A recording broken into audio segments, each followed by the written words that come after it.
Allah'ın izniyle 7 bir hayvan almışız. Onu inşallah keseceğiz. Bunlardan birisi Enes Akgün kurban hissesini sana verdim. Vekaletini aldım, kabul ettim. 2 Abdurrahman Aktaş'ın kurban vekaletini sana verdim. Vekaletini aldım, kabul ettim. 3 Murat İnce'nin kurban vekaletini sana verdim. Vekaletini aldım, kabul ettim. 4 Abdullah Kara kurban vekaletini sana Vekaletini verdim. aldım, kabul ettim. 5 Nuriye İslamoğlu kurban vekaletini sana verdim. Vekaletini aldım, kabul ettim. 6 Seyfettin Güner'in kurban vekaletini sana verdim. Vekaletini aldım, kabul 7 ettim. Yunus Gül kurban vekaletini sana verdim. Vekaletini aldım, kabul Aldın, ettim. kabul ettin hepsini. Rabbim kabul etsin inşallah. Allah kabul etsin. Kaldıracağım. Bana bir pay, hesap payını sana verdim. Allah razı olsun, vekaletini aldım. Aldın, kabul ettin. 2 Cemil Öztekin bir hisse kurban payının hissesini sana verdim. Allah razı olsun, kabul ettim o vekaletini. 3 Emine Oral bir hisse kurban sana verdim. Allah razı olsun, aldım vekaletini.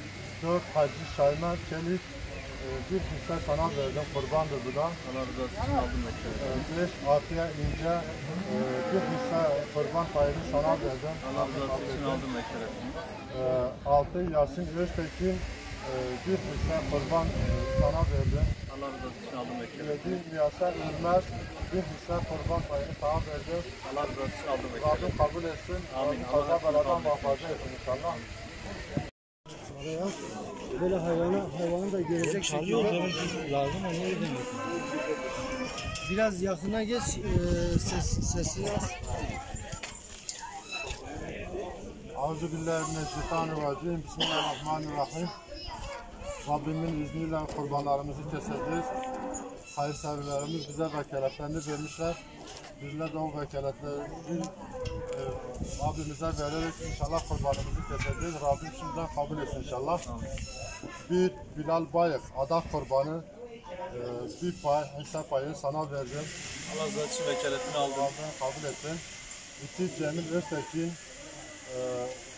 bir hisse kurban payının hissesini sana verdim. Allah razı olsun, kabul ettim o vekaletini. 3 Emine Oral bir hisse kurban sana verdim. Allah razı olsun, aldım vekaletini.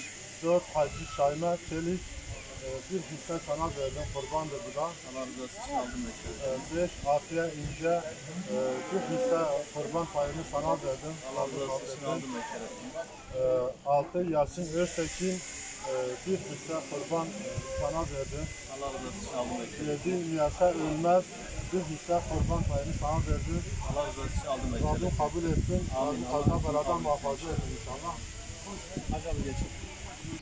Kurban Bayramı boyunca Elazığ Umut Kervanı olarak "Kurbanınız umut olsun" sloganıyla başlattığımız kampanyayla hayırseverlerimizden yetim, muhtaç, mağdur ailelere ulaştırmak üzere kurban bağışlamalarını istedik. Sosyal medya üzerinden ve hayırseverlerimizi gezerek bu kampanyaya destek olmalarını istedik. Sağ olsunlar, kendileri de bu kampanyaya ilgi göstererek bizlere fakir, muhtaç ve yetim ailelere umut oldular. Yurt dışı olarak 125 hisse kurban vekaleti topladık. Afrika, Yemen, Asya ve Filistin olmak üzere vekalet yoluyla kurban bağışlarını topladık hayırseverlerimizden.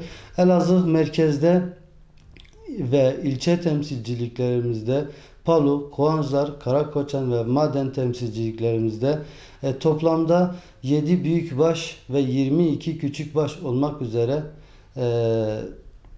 yaklaşık 900'ün üzerinde aileye ulaştırmak üzere kurban hissesi bağışında bulunan hayırseverlerimiz fakir, muhtaç ve yetim ailelerin yüzünü güldürdüler.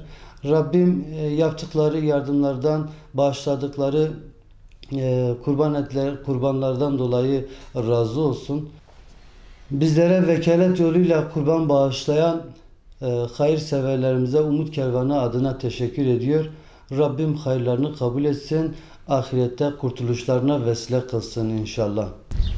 Palu Umut Kervanı'ndan Osman Zenginoğlu. Palu'da yaklaşık 150 aileye kurban eti dağıtımı yaptık.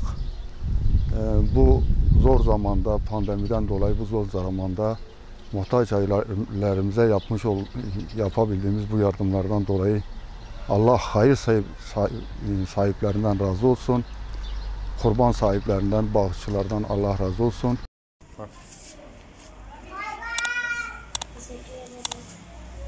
Bir ona ver, bir ona.